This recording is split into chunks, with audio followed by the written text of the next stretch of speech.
All right, today we are diving into what might just be the single biggest infrastructure opportunity of our time, data centers. And if you're someone with a background in executing high-stakes missions, well, this isn't just another trend for you. It's a new frontier, where your skills are in incredibly high demand. You know, this quote just perfectly captures the sheer scale of what we're talking about. We've moved way beyond just building server rooms in a closet. We are now constructing the absolute core infrastructure of the digital age, the very pipelines that carry all of the world's information. So, what's really fueling this unprecedented boom? Let's get into the why. In this first section, we're going to break down the massive forces creating this new gold rush. And as you're about to see, the numbers, they're just staggering. Let's start with this number. Right now, global data center capacity is around 60 gigawatts, but according to McKinsey, by 2030, that demand is projected to leap to as much as 219 gigawatts. We are talking about more than tripling the world's entire digital engine in just a handful of years. That's insane. And that massive growth, well, that isn't even the full picture. This number, 30x, isolates just one single driver: artificial intelligence.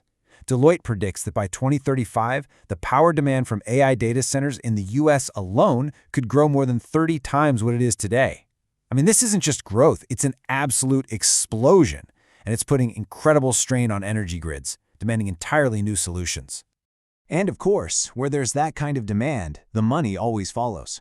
The global market is already valued at $250 billion, and it's expected to more than double in just 7 years. This isn't a bubble, it's a massive, sustained wave of investment. So here's the crucial point. This isn't being driven by just one thing. It's a perfect storm. First, you've got the insane processing power needed for AI.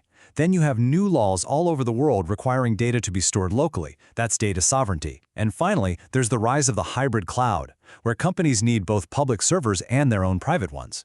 All three of these are demanding more data centers right now. Okay, but what are we actually building here? Because not all data centers are created equal. The facilities being constructed to handle this boom are a completely different breed, less like the server farms of the past and a lot more like high-tech factories. This industrial plant analogy is absolutely key. We're talking about facilities engineered for extreme performance, total reliability, and power consumption on a scale that was just unimaginable a few years ago. The complexity and the mission criticality have just gone through the roof. Just look at the difference here. It's wild. A traditional data center rack might pull, say, 5 to 10 kilowatts of power. An AI-ready rack, it can pull over 50. Traditional air cooling just can't handle that kind of heat. It's like comparing a family car to a Formula One car. Sure, they both have engines, but they operate in completely different worlds of performance. And that ultra-low latency fabric, that's just a fancy way of saying an incredibly fast internal network that lets thousands of processors talk to each other almost instantly. It's an absolute must-have for AI. So to handle all that insane heat, we need a core-enabling technology: liquid cooling. This means pumping specialized fluids directly to the chips to pull away the intense heat generated by thousands of GPUs working at once. This isn't a luxury anymore. It's a mandatory innovation that makes the entire AI revolution physically possible. So we've covered the why and the what. Now let's talk about the how for professionals like you. Because if you're coming from a military or an operations background, this industry isn't just another job opening, it's your next high-value mission. Just think about it for a second. What is managing a data center all about? It's about discipline, systems-level thinking, and constant operational readiness. Skills like incident response, following strict maintenance protocols, and mission execution, they aren't just transferable skills. They are the exact core competencies this high-stakes industry is desperate for. And the opportunities are incredibly broad. It's not just for deep electrical or thermal engineers. I mean, look at the non-technical side. This industry needs people who can manage unbelievably complex supply chains, oversee massive construction projects, and ensure strict regulatory compliance. There's a role here for operators, for logisticians, and for project managers, not just the engineers. So how do you actually make the leap? Well, it's a really clear, achievable path. First, you leverage the skills you already have. Second, you get targeted certifications like the Certified Data Center Professional to bridge any of those knowledge gaps. And third, you get hands-on experience, even if it's an entry-level role to start. It's a structured and proven transition. But what if you're not looking for a job? What if you're looking for an opportunity to build something new? You know the saying, right? The best way to profit in a gold rush is to sell the shovels. This boom has created a massive ecosystem for innovators and entrepreneurs. So, you want to build the future. The opportunity isn't just in constructing these giant data center campuses. No, it's in servicing them, supplying them, and innovating around them. There are gaps in the market at every single layer of the stack. And just look at the sheer variety of opportunities here.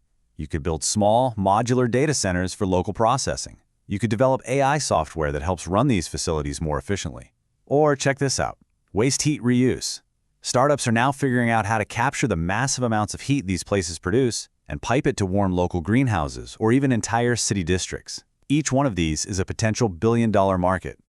And look, this isn't just some theoretical, someday kind of opportunity. This explosive growth is happening right now, on the ground, in markets all over the world, creating a perfect entry point for new players. Just take India as a prime example. As this chart shows, the country's data center capacity is set to nearly double in just 2 years. We're talking about billions of dollars from global players just pouring in to build out these massive facilities. This is hyper-growth in real time, and it's happening in markets all across the globe. Okay, so let's bring this all together. The key takeaway is this. The data center boom is not a short-term trend. This is a fundamental, long-term structural shift in the global economy. This is exactly why a background in operations is so valuable. A data center requires precision, readiness, and resilience. You have to secure supply lines, you have to orchestrate complex logistics, and you have to defend the installation from physical and cyber threats. Your training, it wasn't just for the battlefield, it was preparation for this. I want to end with this quote from Iqbal Singh, a veteran who successfully transitioned into the tech world. He says, "The mission is changing, but the fundamentals remain, and the future is yours to command." The core principles of execution, discipline, and leadership, they're exactly the same. So, I'll leave you with this. The digital fortresses that are going to power the next century are being designed and built as we speak. The only question is, are you going to be on the outside watching, or are you going to be on the inside helping to command the future?